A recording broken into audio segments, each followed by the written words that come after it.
Gálatas 5.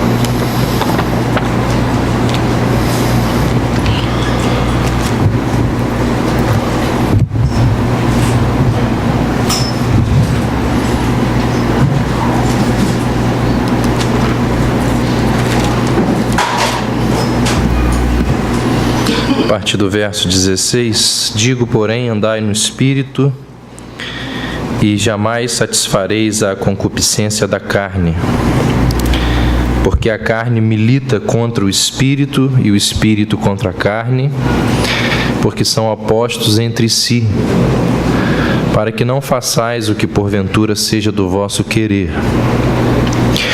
Mas se sois guiados pelo Espírito, não estáis sob a lei.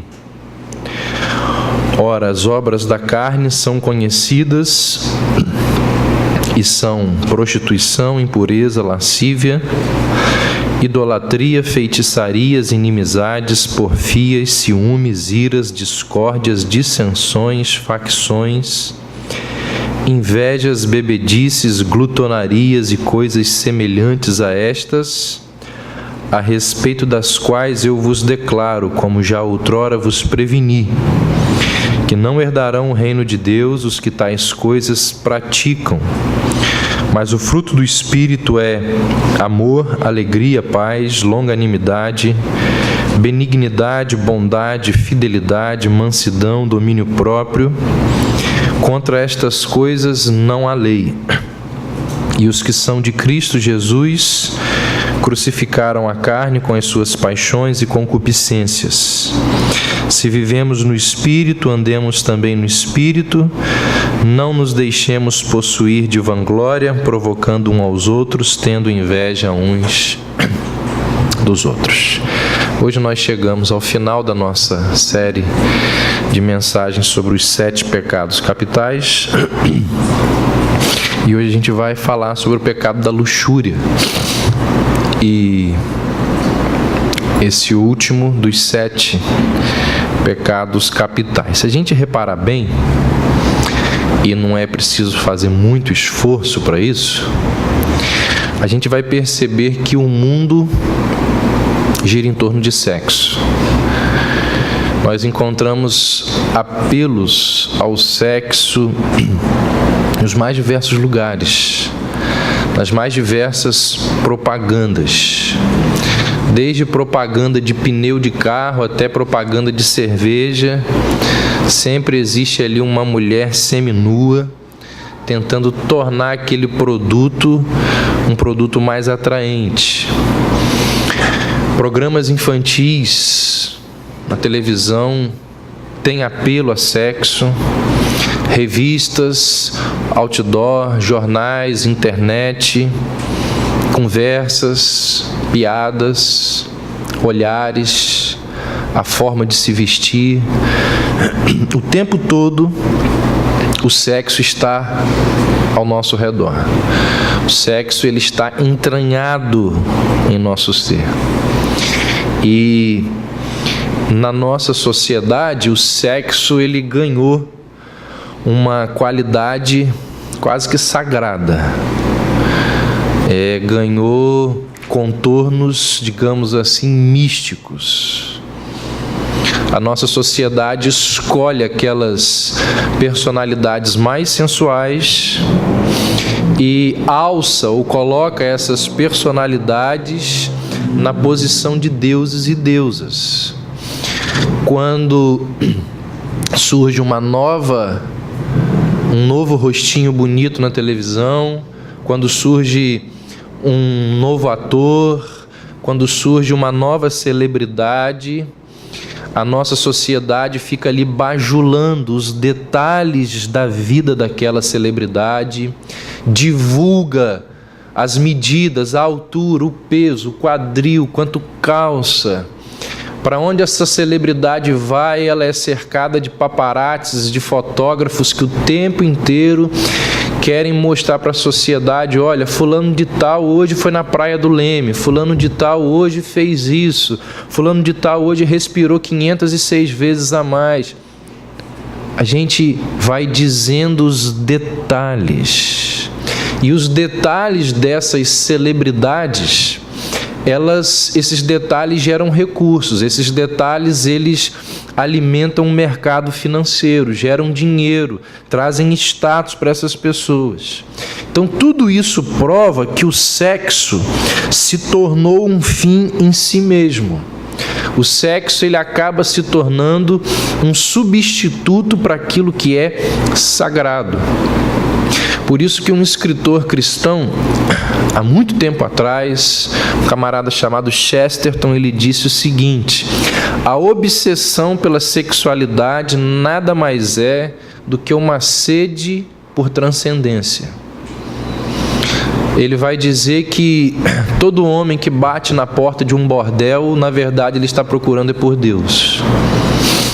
Então essa busca frenética por sexo é na verdade um vazio enorme que o homem possui e na verdade, diz Chesterton, o homem está buscando uma experiência diferente, uma experiência que ele vai dizer que é a busca por Deus. E aí nada mais natural que numa sociedade como essa, o pecado da luxúria cresça de forma desordenada, de forma absurda, de uma forma sem precedentes na história do ser humano. O que seria luxúria? Quais seriam algumas definições desse pecado? Primeiro, luxúria não é a mesma coisa que desejo sexual. Luxúria não é desejo sexual. Luxúria é pecado. Desejo sexual não. Claro que me entendam aqui, né? Desejo sexual que eu digo de um homem para com uma mulher casados. E o próprio, não só o casado, mas aqueles que são solteiros, eles também têm desejos sexuais.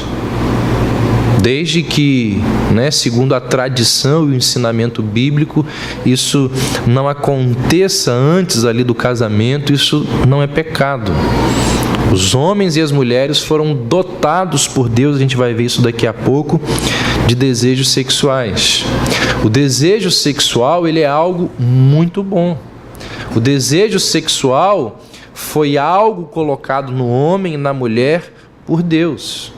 Existe um livro na Bíblia dedicado exclusivamente a essa questão do desejo sexual.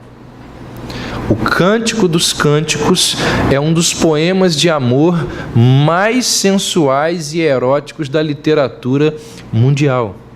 E se a Bíblia fosse contra o sexo e o desejo pelo sexo, dificilmente um livro como o Cântico dos Cânticos, cheio de erotismo, teria sobrevivido a tantas críticas ao longo da história.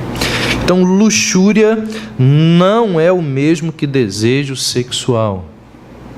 Segundo, luxúria não é o apetite, luxúria é o apetite desordenado pelo sexo. Semana passada nós falamos da gula, e assim como a gula leva o nosso desejo de comida a ficar exagerado, a luxúria leva o nosso desejo por sexo também a ficar exagerado. Aliás, se você reparar bem, os chamados 7 pecados capitais, eles não dizem respeito tanto àquilo que nós fazemos, mas eles dizem respeito àquelas coisas, àqueles sentimentos e pensamentos que habitam o nosso coração. Por exemplo, a avareza não diz respeito a quanto de dinheiro você tem nas mãos. Diz respeito ao lugar que o dinheiro ocupa no seu coração. A gula não diz respeito ao tamanho do seu prato. Diz respeito à maneira como você se relaciona com a comida e com os prazeres do seu corpo. assim também a luxúria não diz necessariamente respeito ao quanto você faz de sexo, mas o quanto de sexo ocupa o seu pensamento. Ou seja, você não precisa ser rico para ser avarento, você não precisa comer muito para ser um glutão, e você também não precisa fazer muito sexo para ser culpado do pecado da luxúria. Então, essa busca desordenada e desenfreada por sexo é considerada na história pelos teólogos, pela palavra de Deus, como um pecado. E não existe a menor dúvida. Este é um dos pecados mais cometidos, mais procurados e mais desejados da nossa sociedade. Jerônimo, um dos pais da igreja que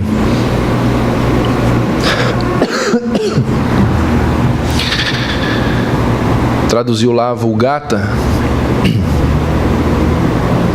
ele disse que com 70 anos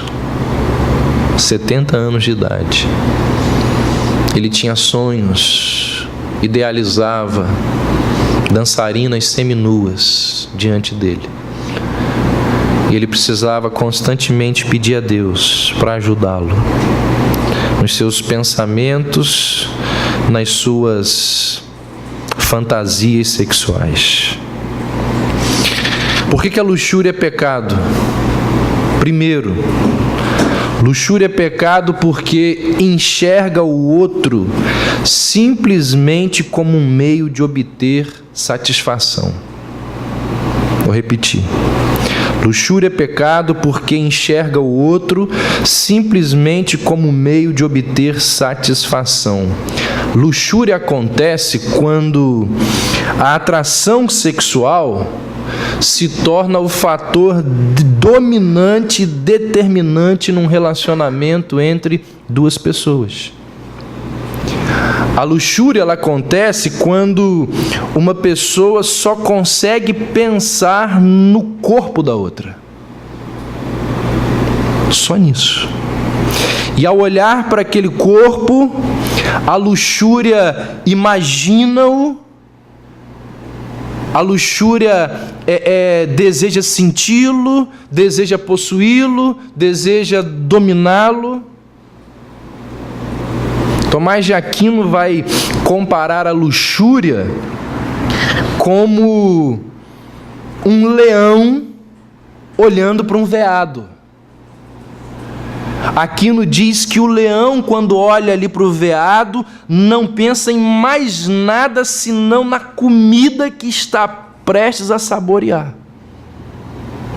Só pensa no meio de satisfação. Foi aquilo que Aminon teve por Tamar. Aminon desejou possuí-la, possuiu o corpo, trouxe satisfação para o corpo dele e imediatamente o desprezou. Diz a Bíblia que o nojo que Aminon sentiu por Tamar depois de tê-la possuído era maior que o desejo que anteriormente ele tinha por ela. Então, simplesmente para possuir, simplesmente para satisfazer os seus desejos. Então a luxúria, ela torna-se apenas o meio pelo qual uma necessidade física pode ser aliviada ou satisfeita. O corpo do outro se transforma num objeto que satisfaz o meu. E a sociedade já entendeu isso muito bem. E a sociedade já se relaciona com essa questão muito bem. Tanto que a linguagem dos jovens da nossa geração hoje em dia não é mais namorar, é ficar. Na linguagem mais chula e mais da galera, e aí, você pegou aquela menina? É pegar. Pegar é verbo utilizado para objeto.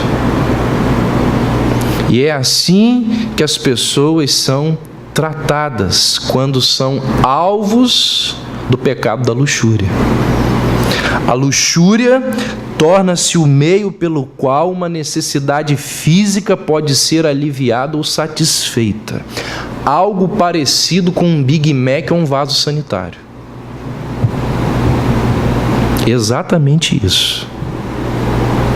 Vou aliviar a minha necessidade física.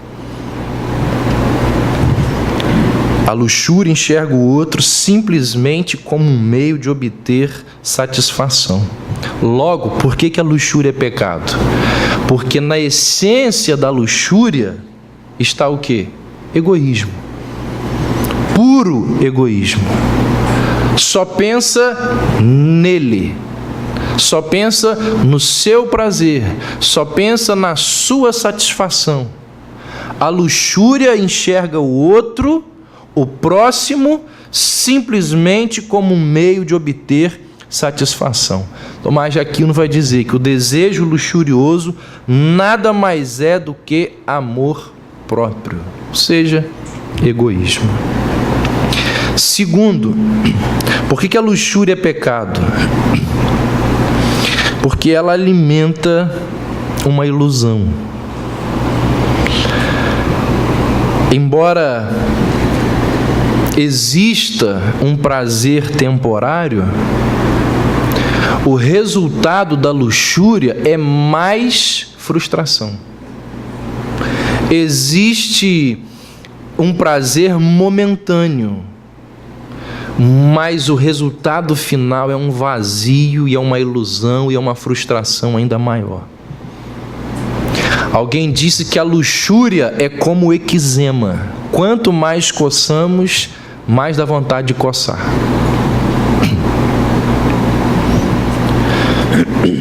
Tem um filme brasileiro aí que diz isso, né?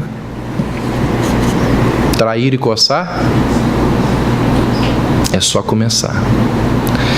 Então, a luxúria alimenta uma ilusão, porque a pessoa acha que vai encontrar satisfação naquilo dali e, na verdade, ela não encontra. Por isso que ela precisa cada vez mais, por isso que esse pecado ele precisa estar sempre sendo alimentado, porque traz um prazer momentâneo, mas logo depois um vazio enorme. Num mundo como o nosso, permeado pela sensualidade, num mundo como o nosso, encharcado de sexo, cheio de luxúria, como que a igreja tem se posicionado na nossa geração e ao longo da história? Lamentavelmente, a posição da igreja é a pior possível. Infelizmente, a igreja, em primeiro lugar, ela tende a confundir aquilo que a gente falou há pouco, o prazer sexual com a luxúria. Nós vimos que prazer sexual não é a mesma coisa que luxúria. A luxúria é quando esse prazer sexual ele é administrado de forma errada e de forma desordenada. E a igreja, ao longo da história, confunde prazer sexual com luxúria. E o Cântico dos Cânticos, ele prova que isso não é verdade. Que não deve ser assim. O problema é aquilo que nós fazemos com as coisas boas que Deus nos concede, como o prazer sexual. Por confundir a luxúria com o prazer sexual, ao longo de anos, de décadas, de séculos, a igreja reprimiu, coibiu, proibiu e não tratou dessa questão de forma madura e séria. Vários filósofos estoicos e gnósticos, vários pais da igreja, inclusive Agostinho, quem eu cito muito aqui, eles não admitiam que Adão e Eva fizeram sexo antes da queda. E se fizeram, dizem eles, esse sexo foi algo mecânico, sem nenhum tipo de prazer. Por quê? Porque a ideia de que o prazer sexual está ligado ao pecado. A ideia de que é pecado ter prazer na hora do sexo. Um dos motivos, talvez o motivo principal pelo qual a Igreja Católica Apostólica Romana defende a virgindade de Maria. O que é? Semana passada, quando nós estudamos aqui o livro dos Cânticos, eu citei o Papa Cirício, que no 3º século disse o seguinte: seria coisa inconcebível que Maria se rebaixasse à intemperança do prazer sexual. É inimaginável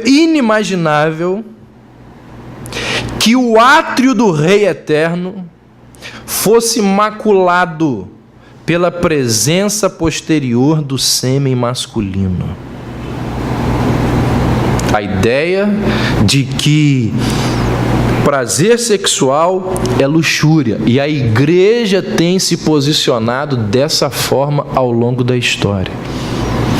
Onde é que o dogma da Igreja Católica se baseia para sustentar a ideologia do celibato dos padres?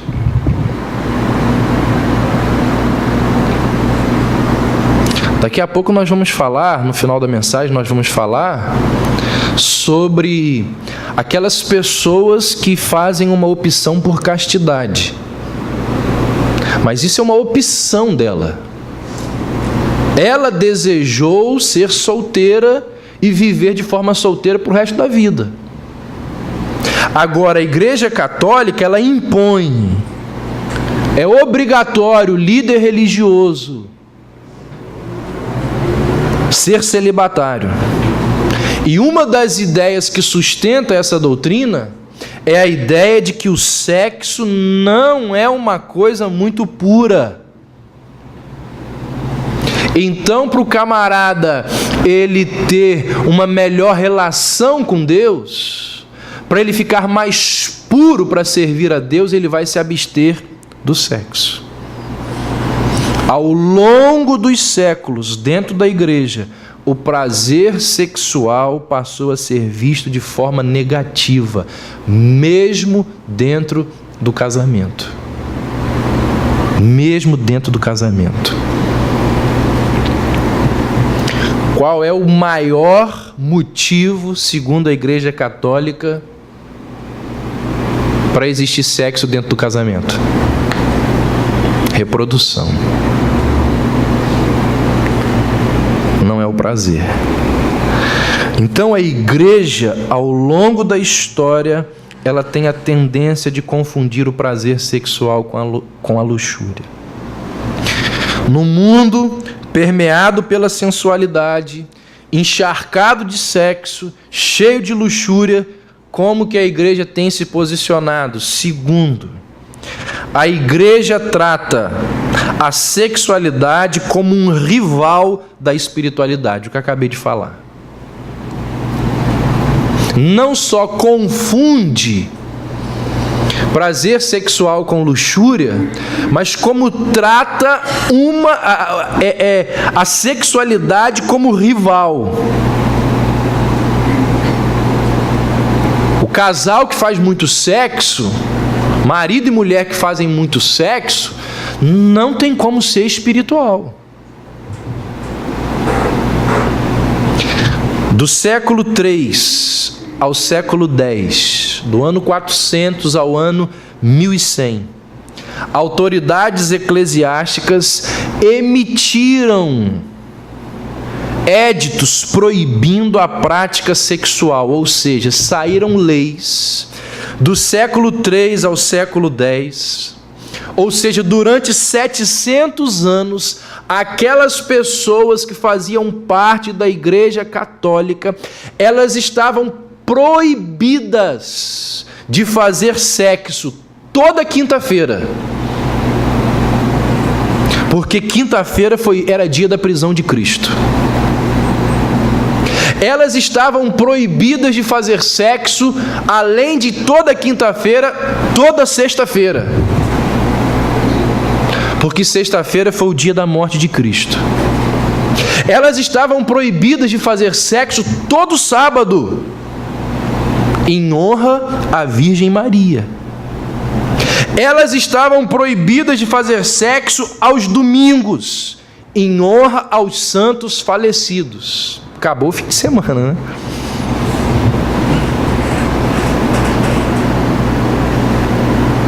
A quarta-feira, de vez em quando, era incluída na lista. Surgia lá algumas ordens acerca da quarta-feira. Fora os períodos de 40 dias que antecediam a Páscoa, o Natal e o Pentecostes. Some-se a isso os dias de jejum dos apóstolos e a menstruação da mulher.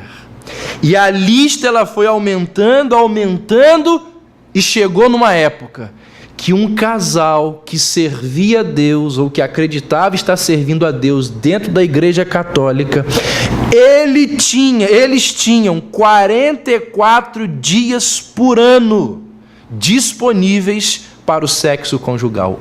Ordem da Igreja. Tudo isso por motivos religiosos. Então perceba, a Igreja enxerga sexualidade aqui e espiritualidade lá, em pontos opostos, rivais. É assim, ou foi assim, que ao longo de 7 séculos a Igreja olhou para a questão da sexualidade. No mundo permeado de sensualidade, encharcado de sexo, cheio de luxúria, como que a Igreja tem se posicionado? Terceiro, encarando o tema como o maior de todos os tabus. É normal você ouvir uma mensagem sobre sexo, sobre sexualidade, sobre a forma do homem e da mulher se relacionar sexualmente. Sexo é um assunto, é um tema tabu. Não se fala sobre isso na igreja. Lamentavelmente, eu entendo e eu reconheço e lamento que ainda hoje nós não temos maturidade para tratar dessa questão sexual com sabedoria, como gente grande. A igreja evangélica brasileira ainda é muito infantil para refletir em cima de algumas questões extremamente complexas que envolvem essa questão sexual. Existem ponderações, existem questionamentos, existem análises que deixariam a maior parte de nós que aqui estamos em profunda crise. Eu me lembro que quando eu fiz aula de ética no seminário, teve lá umas 4 aulas sobre sexualidade que o pessoal queria matar o professor. Nós não temos ainda maturidade para tratar dessa questão. É assim que a igreja encara esse tema, como o maior de todos os tabus. E aí existe um problema seríssimo. Por não encararmos esse pecado de frente, com seriedade, com honestidade, com maturidade e de forma piedosa, o pecado sexual nas nossas igrejas é o pecado sem perdão.